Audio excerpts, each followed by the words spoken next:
Europe 1. Le grand direct de la santé avec aujourd'hui autour de la table Elisabeth Assayag, le docteur Stéphane Clerget qui est notre pédopsychiatre, notre dentiste Richard Van der Vliet avec qui nous allons commencer d'ailleurs et toujours Isabelle Quenin. Ah oui, on va commencer avec le docteur Richard Van der Vliet puisqu'on va parler des dents blanches. On attend vos questions au 39 21 puisque le sourire c'est quand même l'une des premières choses que l'on remarque chez une personne. C'est aussi un atout pour séduire, mais quand on n'a pas les dents bien blanches, sourire peut devenir une gêne. On en parle donc avec nos confrères de Ouest France avec qui on a préparé ce dossier et vos questions au 39 21. D'abord, docteur, pourquoi est-ce que les dents perdent leur blancheur ? Alors déjà, ce qu'il faut savoir, c'est qu'on n'a pas tous les dents de la même blancheur. C'est déterminé génétiquement. Certains ont les dents un peu plus jaunes que d'autres.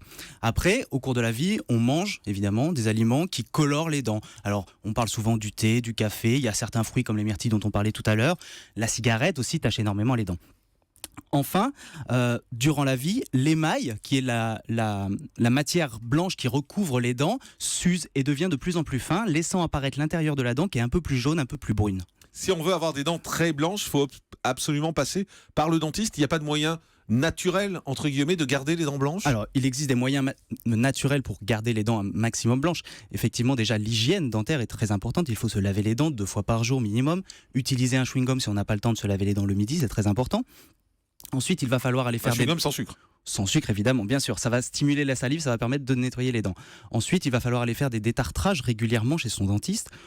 Tous les ans minimum, tous les 6 mois, c'est bien parce que le tartre, c'est une minéralisation de la salive qui se crée entre les dents. C'est un petit peu jaune et c'est assez disgracieux aussi. Alors, ça c'est les moyens naturels. Autrement, si on veut avoir des dents aussi blanches que les vôtres, parce que forcément, Génial, ces dents. On regarde toujours les dents chez le dentiste quand on va chez le dentiste, quoi, forcément, parce qu'on se dit... C'est pas forcément les cordonniers les plus mal chaussés. On essaye. Alors, par exemple, qu'est-ce qu'il faut faire pour avoir des dents blanches comme vous ? Alors, déjà, on a parlé de l'hygiène. On évite tout ce qui colore les dents, donc le café, le thé, les myrtilles, le vin rouge a tendance à jamais très de vin colorer. ni de café. Alors attention. J'ai dit on évite, j'ai pas dit on évite la surdose simplement, c'est ça. Voilà. On évite la surdose surtout.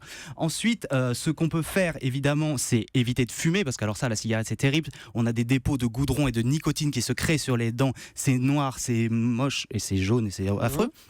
Et après, il existe des moyens qui peuvent aider à limiter les taches. Alors notamment, on entend souvent parler de se laver les dents avec du bicarbonate de soude. Ah, c'est bien ou pas ça ? Alors ça c'est bien parce que c'est abrasif, c'est des petits grains qui vont nettoyer les dents, qui vont éliminer les taches. En revanche, c'est assez abrasif, ça peut abîmer l'émail, donc c'est pas quelque chose à faire tous les jours, voire plusieurs fois par jour. C'est 1 à 2 fois par semaine et ça va limiter les taches sur les dents. Dans les petits trucs qu'on entend aussi, il y a le citron pur. Alors, il paraît que ça blanchit. Alors, le citron, je le lis partout sur Internet, beaucoup de gens m'en parlent. Alors oui, ça va blanchir, mais un seul temps. C'est très dangereux d'utiliser le citron sur les dents. Le citron, c'est très acide, ça va rendre l'émail poreux, ça va abîmer votre émail, ça va rendre vos dents plus jaunes à terme et surtout beaucoup plus sensibles. Mais vous dites sur Internet, on trouve plein de trucs. J'ai trouvé par exemple aussi qu'il y aurait des aliments qui permettent de se nettoyer les dents. Manger certaines choses. Je crois que j'ai vu des pommes par exemple. Oui. Quand on mange des pommes, ça permettrait de se nettoyer les dents. La pomme peut avoir un effet effectivement un petit peu nettoyant sur les dents. Pourquoi ? Parce qu'elle est acide, mais beaucoup moins acide que le citron. Et puis, elle a ces petits grains. On sent quand on mord une pomme, elle a des petits grains. Donc, elle est acide et un petit peu abrasive. Ça va permettre aussi de nettoyer les dents. Le charbon naturel ? Charbon naturel, c'est comme le bicarbonate. Ça a un effet abrasif. C'est des petits grains qui vont permettre d'éliminer les taches sur les dents. C'est pas du charbon noir. Hein, non, du charbon végétal que vous utilisez, que vous achetez en pharmacie. C'est une petite poudre et ça marche très bien. Alors justement, on achète également dans les supermarchés des dentifrices. On nous promet que ça va vous blanchir les dents. Ça marche ou pas ? Alors, il faut être très très vigilant sur tous les dentifrices blancheurs. Il y a un gros aspect marketing dans tout ça. Il y a des dentifrices blancheurs, des dentifrices plus blancs que blancheurs, des plus blancs que blancs, des dentifrices pour hommes, des dentifrices pour femmes. Tout ça, c'est du marketing. Effectivement, les dentifrices blancheurs vont avoir un effet abrasif, vont permettre de nettoyer un petit peu les dents, mais ce n'est que du marketing. Et le bicarbonate de soude avec du dentifrice classique marche aussi bien et c'est beaucoup moins cher. Moi, j'ai entendu dire qu'il y en a un qui marchait bien, c'est émail diamant. C'est le grand classique pour blanchir les dents. Alors émail diamant, c'est le plus vieux qui existe. En fait, émail diamant fonctionne sur le contraste avec la gencive, c'est-à-dire qu'il va avoir tendance à rougir la gencive, ce qui va faire que la dent ressort un petit peu plus blanche. Donc l'effet blanchissant visuel est là, effectivement. C'est pour ça qu'il est rouge en fait. Voilà, mais ça ne va pas blanchir la dent.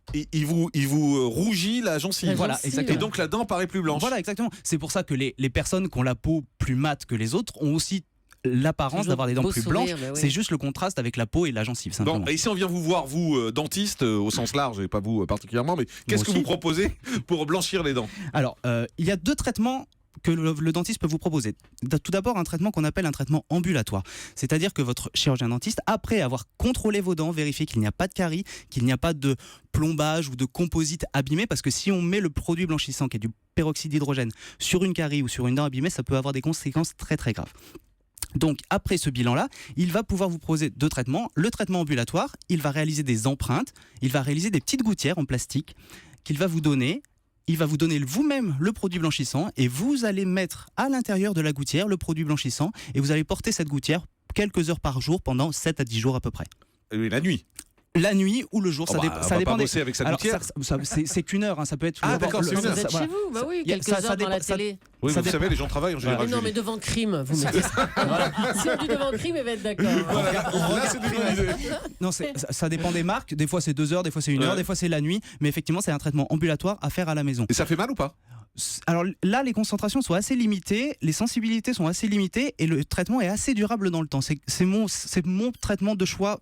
Ah d'accord, c'est le mieux. Et au cabinet, qu'est-ce que vous pouvez faire? Le second traitement, c'est un traitement au cabinet, c'est-à-dire que c'est le dentiste lui-même qui va apposer le produit blanchissant sur les dents, qui va l'activer avec une lumière, on voit souvent ça à la télé, une lumière bleue. Voilà, exactement. C'est un traitement qui dure 1h30 à 2 heures.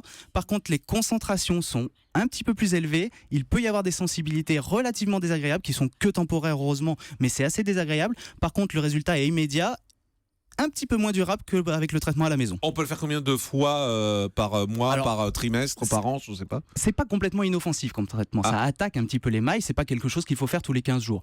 On peut le faire une fois par an, une fois tous les 2 ans, ça pose pas de problème. Mais évitez de le faire régulièrement.